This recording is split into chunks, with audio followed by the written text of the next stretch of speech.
ಹರಿ ಓಂ ಗುರುಭ್ಯೋ ನಮಃ. ಆತ್ಮೀಯರೆಲ್ಲರಿಗೂ ಕೂಡ ನಮಸ್ಕಾರ.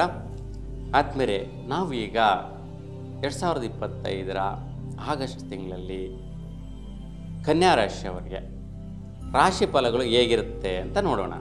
ನೋಡಿ, ಈ ಒಂದು ಆಗಸ್ಟ್ ತಿಂಗಳಲ್ಲಿ ಯಾವ ಗ್ರಹಗಳು ಬದಲಾಗ್ತಾ ಇದೆ, ಒಂದು ರಾಶಿಯಿಂದ ಮತ್ತೊಂದು ರಾಶಿಗೆ ಯಾವ ಗ್ರಹಗಳು ಸ್ಥಿರವಾಗಿ ಸಂಚಾರ ಮಾಡ್ತಾ ಇದೆ, ಆ ಒಂದು ಗ್ರಹಗಳ ಸ್ಥಿತಿ ಏನು, ಇದರಿಂದ ನಿಮ್ಮ ರಾಶಿ ಮೇಲೆ ಏನೆಲ್ಲ ಬಲಾಬಲಗಳು ಪ್ರತಿಫಲಗಳು ಸಿಗತ್ತೆ ಅನ್ನುವಂಥ ವಿಚಾರ ನಾವೀಗ ತಿಳ್ಕೊಳ್ಳೋಣ.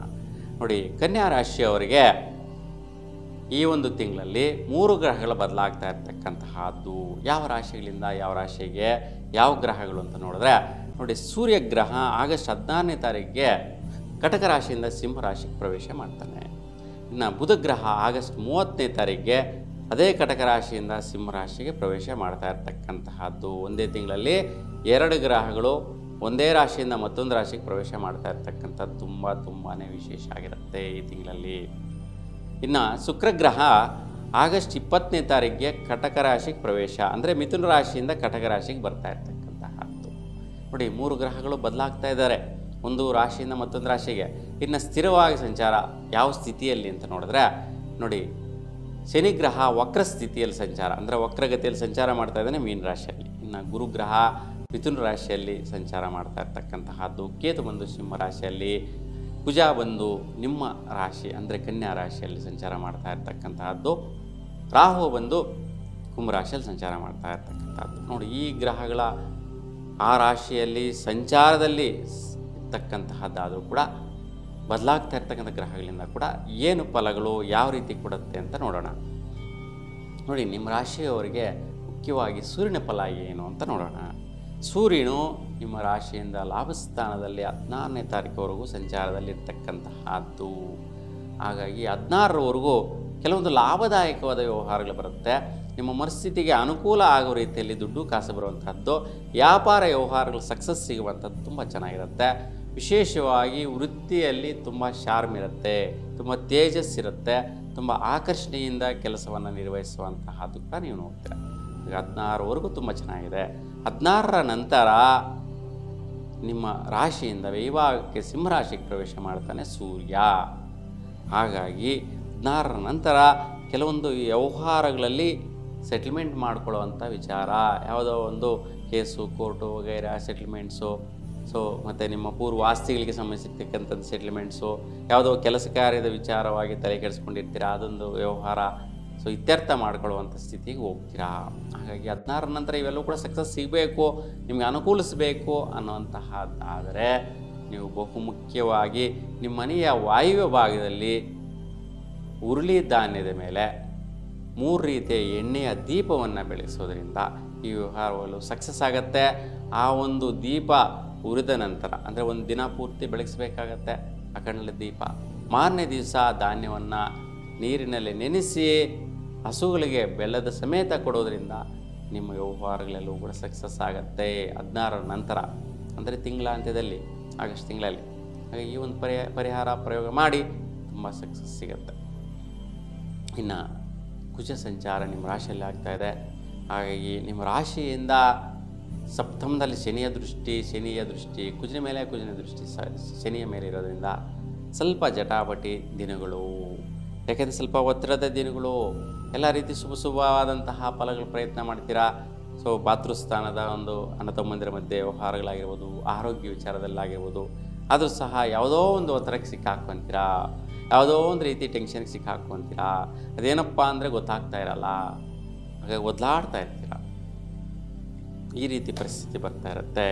ಆದರೂ ಕೂಡ ಒಳ್ಳೆಯ ನಕ್ಷತ್ರಗಳಲ್ಲಿ ಸಂಚಾರ ಮಾಡ್ತಾ ಇದ್ದರಿಂದ ಸ್ವಲ್ಪ ಸೇಫ್, ಅನುಕೂಲವಾದಂಥ ಸ್ಥಿತಿಯಲ್ಲಿ ಹೋಗ್ತಾ ಇದ್ದೀರಾ. ಆದರೂ ಕೂಡ ಸಮಸ್ಯೆಗಳು ಇರುತ್ತೆ.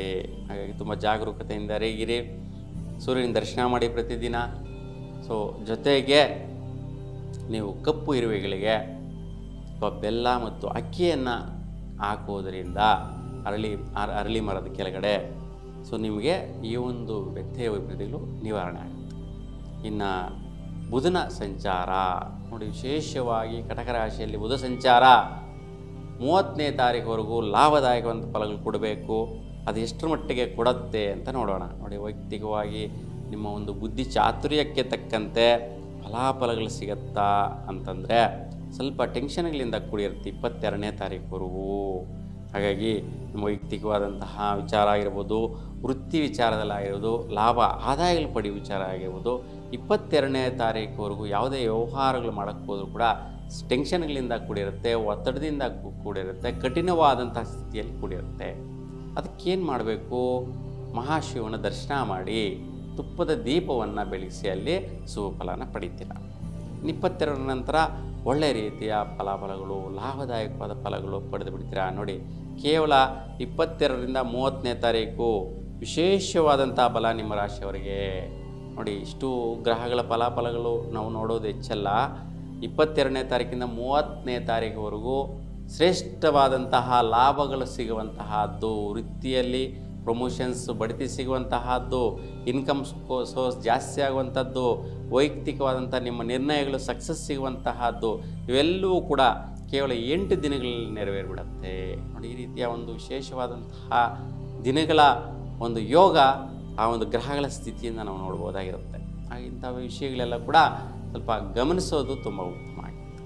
ಇನ್ನು ಗುರುಗ್ರಹ ನಿಮಗೆ ಮಿಥುನ ರಾಶಿಯಲ್ಲಿ ಸಂಚಾರ ಮಾಡ್ತಾ ಇರ್ತಕ್ಕಂಥದ್ದು ಸ್ವಲ್ಪ ಮನೆ ಕಡೆ ಅಭಿವೃದ್ಧಿದಾಯಕ ಫಲಗಳು, ದಾಂಪತ್ಯ ಸೌಖ್ಯ, ದಂಪತಿಗಳು ಧರ್ಮಕ್ಷೇತ್ರಗಳಿಗೆ ಹೋಗಿ ಬರುವಂತಹದ್ದಾಗಿರ್ಬೋದು, ದೇವತಾ ಸೇವೆಗಳು ಮಾಡುವಂತಹದ್ದು, ಅಥವಾ ಮನೆಯ ಒಂದು ನಿರ್ಮಾಣ ಮಾಡಿ ನೂತನವಾಗಿ ಗೃಹ ಪ್ರವೇಶ ಮಾಡುವಂತಹದ್ದಾಗಿರ್ಬೋದು, ಈ ರೀತಿ ಒಂದು ಶುಭ ಕಾರ್ಯಗಳು ಮಾಡುವಂತಹ ಯೋಗ ಫಲಗಳ ಅಧಿಕಾರ ಯೋಗ ಲಭಿಸುತ್ತೆ. ಅದು ಕೂಡ ಆಗಸ್ಟ್ 13ರವರೆಗೂ ಸ್ವಲ್ಪ ಅಸಂತೃಪ್ತಿ ಕೊಡುವಂತಹದ್ದು, ಅಡಚಣೆಗಳಿಂದ ಕೂಡಿರುತ್ತೆ. ಸೊ ಹಾಗಾಗಿ ಈ ಒಂದು ಸಮಯ ಬಿಟ್ಟು ಉಳಿದ ಸಮಯ ಎಲ್ಲ ಕೂಡ ತುಂಬ ಫಲದಾಯಕವಾಗಿರುತ್ತೆ ತಿಂಗಳಂತ್ಯದವರೆಗೂ. ಇನ್ನು ಶುಕ್ರ ಸಂಚಾರ ನೋಡೋಣ. ವಿಶೇಷವಾಗಿ ವೃತ್ತಿಯಲ್ಲಿ ಮತ್ತು ಭಾಗ್ಯ ಪ್ರಯತ್ನದಲ್ಲಿ, ಹಣಕಾಸಿನ ವಿಚಾರದಲ್ಲಿ ಪ್ರಾರಂಭದಲ್ಲಿ 11ನೇ ತಾರೀಕುವರೆಗೂ ಸ್ವಲ್ಪ ಅಡಚಣೆಗಳನ್ನ ನೋಡ್ತೀರಾ.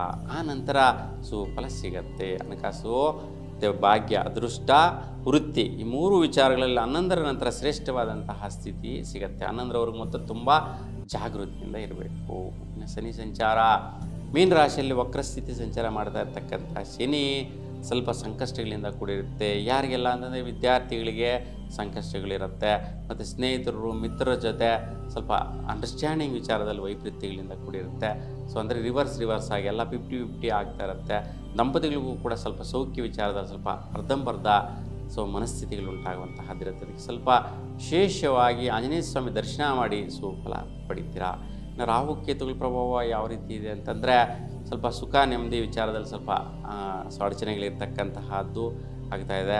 ಹಾಗೆ ಮತ್ತು ಖರ್ಚಿನ ವಿಚಾರದಲ್ಲಿ ಸ್ವಲ್ಪ ವ್ಯವಹಾರಗಳಿಗೋಸ್ಕರ ಖರ್ಚುಗಳಾಗುವಂತಹದ್ದು, ಸೊ ಯಾವುದೋ ಲಾಭದಾಯಕಗಳಿಗೋಸ್ಕರ ಇನ್ವೆಸ್ಟ್ಮೆಂಟ್ ಮಾಡುವಂತಹದ್ದು ಇವೆಲ್ಲ ಬರ್ತಾ ಇದೆ. ಅದಕ್ಕೋಸ್ಕರ ಅನುಕೂಲ ಇದ್ದರೆ ಶ್ರೀಕಾಳಹಸ್ತಿಗೆ ಹೋಗಿ ರಾಹುಕೇತು ಶಾಂತಿ ಮಾಡಿಸ್ಕೊಳ್ಳಿ, ಸುಫಲನ ಪಡಿತೀರಾ ಈ ತಿಂಗಳಲ್ಲಿ. ಒಟ್ಟಾರೆ ನಿಮ್ಮೆಲ್ಲರಿಗೂ ಕೂಡ ಒಂದು 4 ಗ್ರಹಗಳ ವೈಪರೀತ್ಯ ಸಾಧಾರಣ ಮಟ್ಟಿಗೆ ಇರ್ತಕ್ಕಂತಹದ್ದು, ಉಳಿದ ಗ್ರಹಗಳಿಂದ ಸುಫಲ ಇದೆ. ನಿಮ್ಮೆಲ್ಲರೂ ಕೂಡ ಇಷ್ಟದೇವರ ಅನುಗ್ರಹ ಸದಾಕಾಲ ನಿಮ್ಮ ಮೇಲೆ ಇರಲಿ ಅಂತ ಭಗವಂತನಲ್ಲಿ ಪ್ರಾರ್ಥಿಸ್ತಾ ಎಲ್ಲರೂ ಕೂಡ ಶುಭವಾಗಲಿ. ನಮಸ್ಕಾರ.